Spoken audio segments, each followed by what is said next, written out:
Good day, friends. How are we doing today? I hope everyone is doing super wonderful. All right, so in the last video, you guys, we talked about the deal that fell through on the E85 Z4M Coupe that I ended up, actually Roadster, that I ended up passing up on. So that deal is gone and in the rearview mirror because honestly, I've really figured out what I want to buy. I already know exactly what I want. If you've been following me on Instagram, well then you know exactly what's happening as well, because I've been very transparent about what I'm going to be doing next, and it is going to be an E89 build. So that is going to be the next build. It is going to be a DCT, it is going to be an N54, and it's going to be a GT3 kit. So there's a lot of things to discuss about that build, and what I'm planning on doing is just doing a YouTube live video so we can all kind of discuss it and I can show you my thought process and talk about where I'm getting the kit from, about what I expect to spend on it, on the whole build itself, plans with like the motor and all of that stuff. There's just so much to discuss. It's going to take up a really long video. I think that a live video would be fun because I think it'll also allow you guys to sort of interact and be a part of that process and decision making, which is kind of cool. That's going to be unlike anything I've really ever done before. So keep an eye out for that. I'll let you guys know when it's going to happen. Today's video, we're going to be talking about the M3 and listing it up for sale and how much I would like to get for it, how much I think it's worth, all of these things. In the last video, you guys were like, well, what is the price? Like, everybody has a price. I know you have a price. Man, it was tough to figure out what this car was worth or what I want for it because the market obviously is super weird right now. Like, if you just go off the value of this car, like if I were to trade this thing into like CarMax or something, or really any dealership for that matter, you know, on paper, this car only comes up as like a $12,000 car. It's a 2008 M3 with 97, almost 97,000 miles. On paper, it doesn't really look like that expensive of a car. As we know, the market is really weird for these cars right now. The values on all of these older M3s, E46 M3, E36 M3, and of course the E9X M3s, it's just nutty. It's kind of all over the place. And it's tough to find out like what the value of your actual car is. I just want to be really transparent. I'm not trying to sell this car to make a bunch of money on it. You know, I go through enough cars. I don't need to make huge profit on these cars. I want this to go to someone who's going to be happy with it, who really wants this spec, and I want them to be happy with the price too. At the end of the day, I just really want to be fair about it, and I want everyone to be happy, everyone who's a part of the deal. So I think, you know, I've never really left it up to the people on the internet to discuss the value, but I do think it makes an interesting topic. And you know, if you guys follow like M3 List on Instagram, if you ever look at the comments on any post, literally every car that's posted, it's hard to find one where people are like, that's a fair price. The majority of people are like, you're gouging, that's too expensive. And I do agree, a lot of people think their cars are worth way more than they actually are. So to be transparent, I'm going to tell you everything that this car is and everything that this car has and what I think is a good price for this car that I plan on listing it up for. And then you guys can comment down below whether you agree or you don't agree, and whether you think it's worth that much or what you actually think the car is worth. So let's talk about the car first. It's a 2008, which means it's the first year that they ended up making the E92 M3, which it's a pre-LCI, older. It's not one of the more valuable models. Most people want to go for the LCIs. With that being said, it is a Jerez black exterior. It has the red leather interior. The exterior, I would say, is probably like a 7 out of 10. You know, it does have 96,000 miles on it. It's approaching 97. By the time I sell it, it'll probably have 97,000 miles on it. It's not perfect. Is it terrible? No.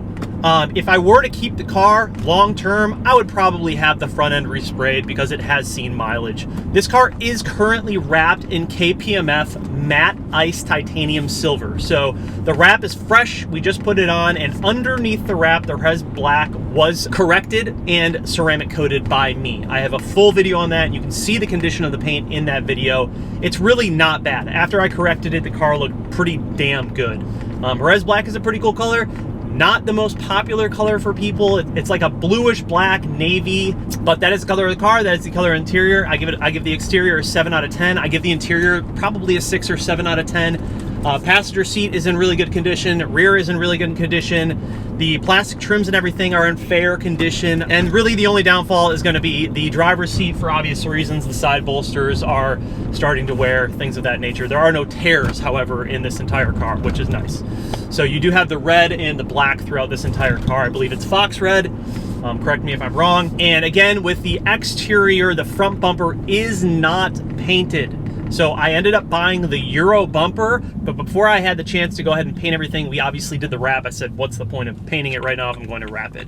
So that's the only reason that it's not painted, and that's really the only thing that, you know, I do want to be upfront about. Like the front bumper is just primed. It's just a primer color. But however, it is the Euro bumper, so it deletes the side markers. Outside of that, the exterior, we have the IND roundels on the front and back, which is like the shadow line roundels. I don't think that those really add a bunch of value. I'm just noting it.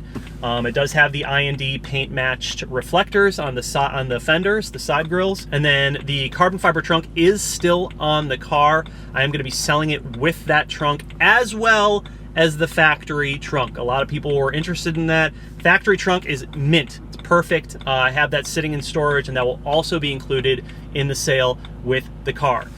Coming around to the carbon fiber bits, it has the GT4 V2 carbon fiber lip on the front, and then it also has the carbon fiber side skirt extensions, which are just very basic 1x1 weave side skirt extensions. Neither of those, again, I think really add any value. I also don't see the wrap as adding any value. I know that sounds ridiculous, but it's the reality of it, and I'm going to be straight up about, you know, whether I think these modifications add value or not.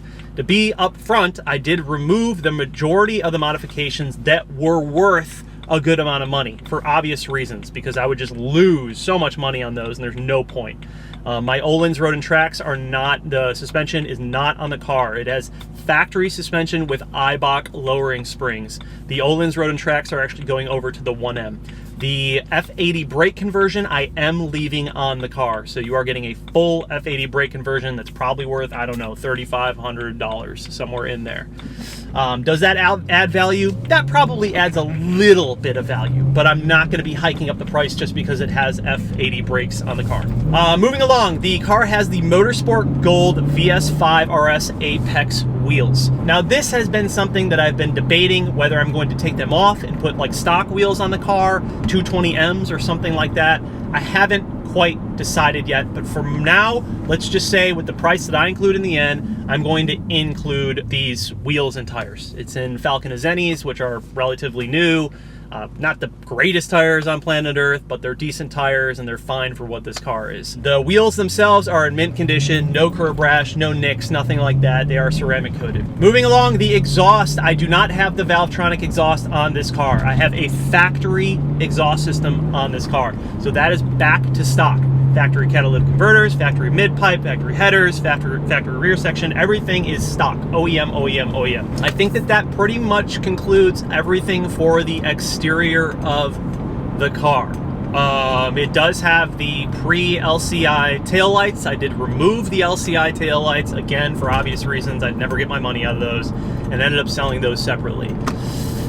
Moving along to the interior. Interior is mostly stock. This is a single hump manual.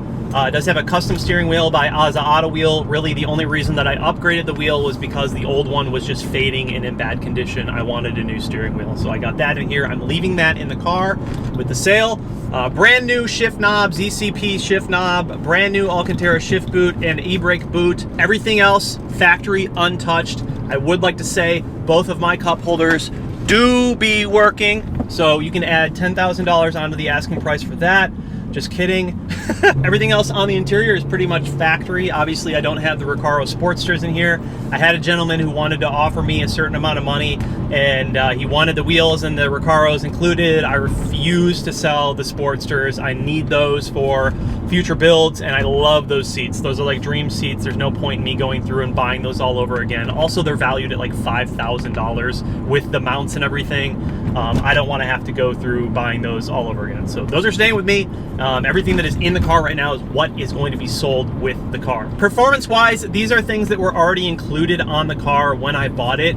It does have a performance radiator. I believe it's Mishimoto or CSF, and then it also has an oil cooler, upgraded oil cooler, and it does have the MLT, the metal under tray, so that is protected. All of the fender liners and everything, skid plates, everything intact, perfect condition. All of the ducting is proper, no issues there. It does have a Dynon underdrive pulley on the car, and the car has never been tuned. So no tune on the car, never been tuned. It does have an H&R front sway bar. The rear is all factory. All of the bushings and everything in the rear, the arms, everything in the rear is stock. All of the arms up front have been replaced, just because mine, when I bought this car, were in garbage condition, so I ended up just replacing everything. It's got brand new OEM control arms, inner and outer tie rods, sway bar end links. All of that has been refreshed with new bushings and everything, and it drives really good. It's got no weird wobbles. It's got no alignment issues. It's solid, which is to be expected after changing all of those arms and getting a proper alignment. The car overall drives great. Like, there's no problems whatsoever. Brakes are, like I said, F80 brakes, fantastic condition. Pads are basically brand new, EVC ceramic pads. The rod bearings have been done on this car. Back in January, I did them. There's a full video on it. You guys feel free to check that out if you'd like to. We used the BE rod bearings, and we used ARP bolts, and yeah, complete kit. Everything was done over at CES Motorsport between Hendel and myself, and yeah, it's solid. The motor seems to be completely healthy. We just did an oil change 600 miles ago, and everything looked great, so no problems there. Moving along, this car does not have a carbon roof. I know. This is a sunroof model car. This isn't the most popular spec for a lot of people.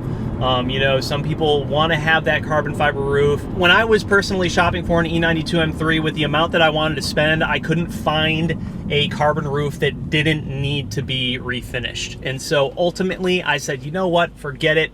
Let's just go with the sunroof. That was my thought process when making the decision, and the price was right on this one, so that was kind of why I pulled the trigger and went for it. If I were to keep this car, I would say in the next year or so, I would want to go ahead and replace the clutch. It is getting up to 100,000 miles. It is, I presume, on the factory clutch. With that being said, it's probably going to be about that time. Is the clutch bad that's in this car now? No. I just know that preventatively, that's going to be something that you're going to want to address. The cowbell in the drive shaft, that is something that you're going to want to do as well. I did not get a chance to take care of that. You can hear it faintly when backing out of the garage. You hear a little ding before you back up. That is the center support bearing. That's what it is. So center support bearing, I would definitely look into having that done as well in the future. If I were to be keeping the car, that's what I would do. So now let's talk about, with all of that being said, let's talk about the price of the car. The way that I ended up on this price, well, I just went online and I looked at as many M3s as possible that were in my area that had similar spec. The closest I could find was about 29.5K without the stuff that I have on my car. So their car was a little bit different in terms of like mods and stuff. But again, I'm not valuing this price off of modifications. I'm valuing this price off of the car. And I think that this price is a fair price if you're just trying to sell it. So my price is between 26 and 28K. You guys tell me what you think about that. Is this car worth 26 to 28K? Would you pay 26 to 28K? If it was your car, what would you price it at? Comment down below. I'd like to hear what you think. That's kind of where I landed.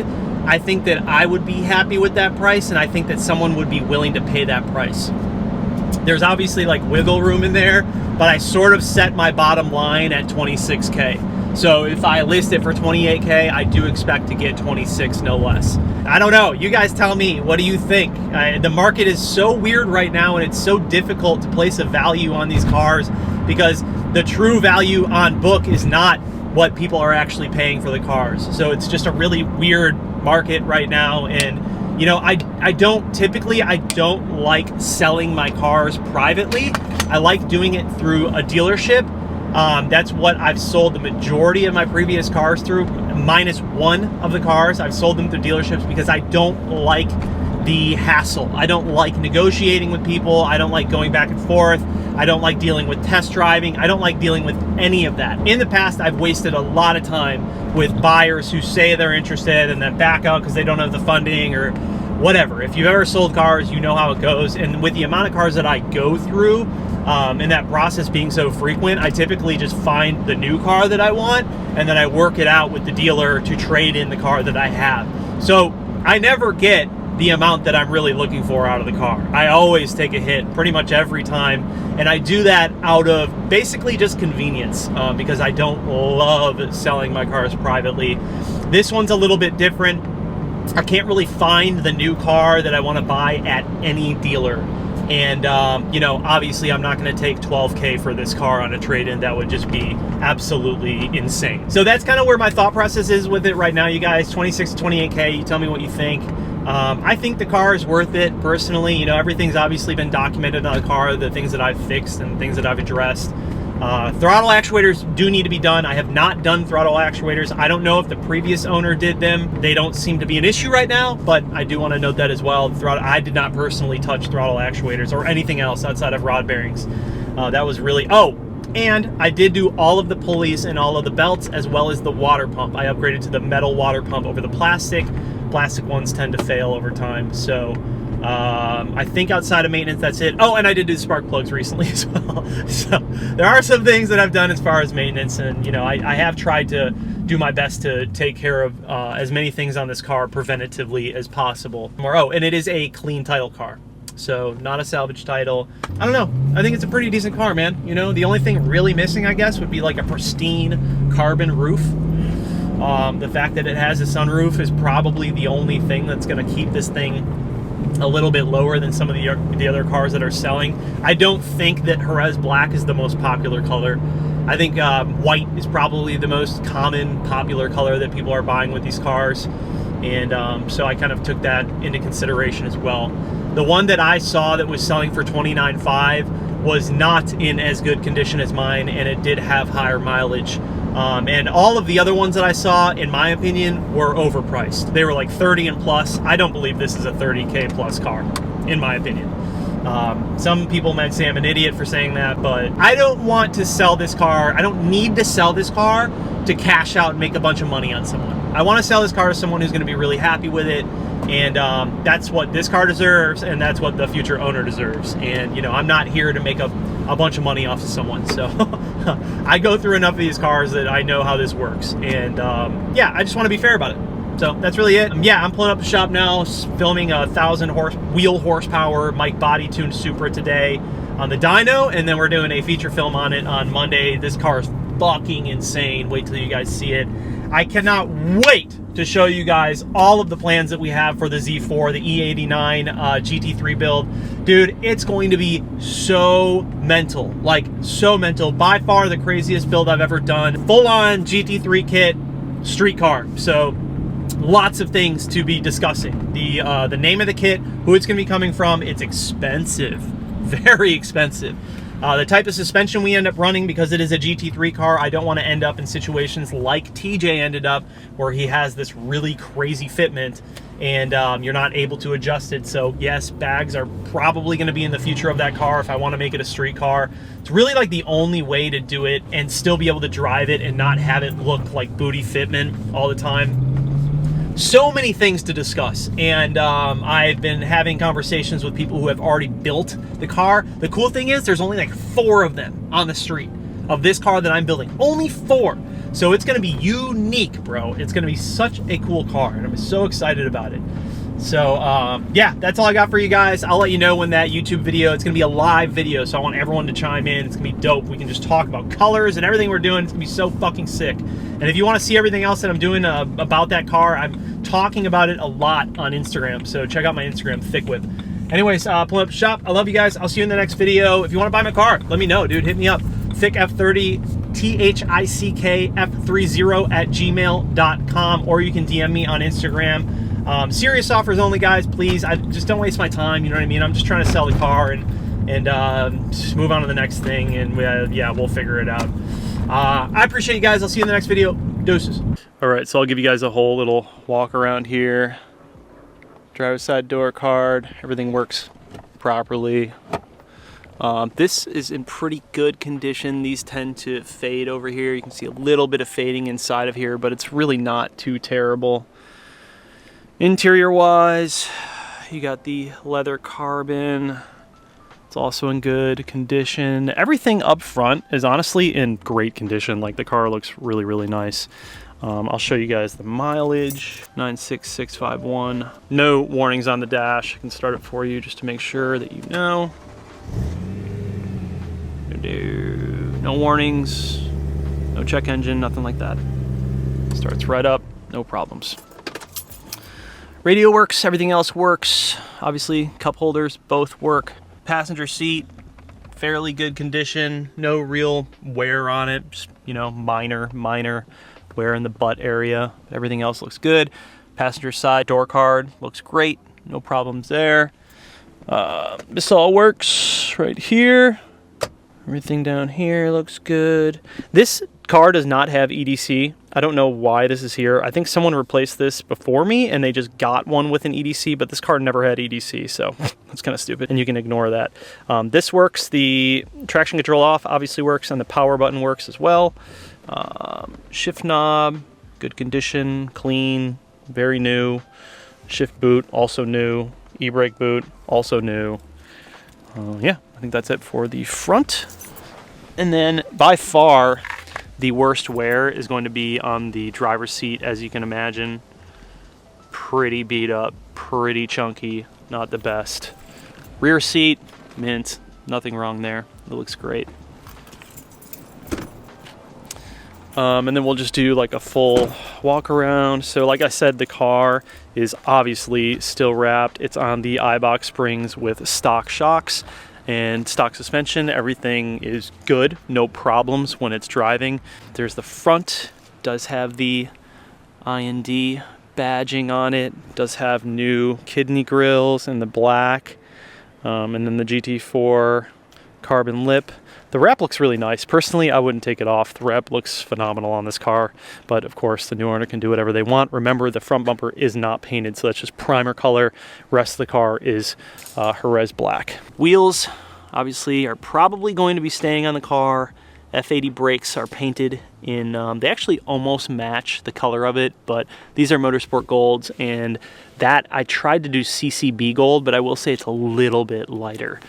And you can see the pads in there. These are the EBC ceramic pads, really good condition, plenty of life especially, and the rotors have plenty of life on them as well. So the brakes are good, you don't really have to touch them.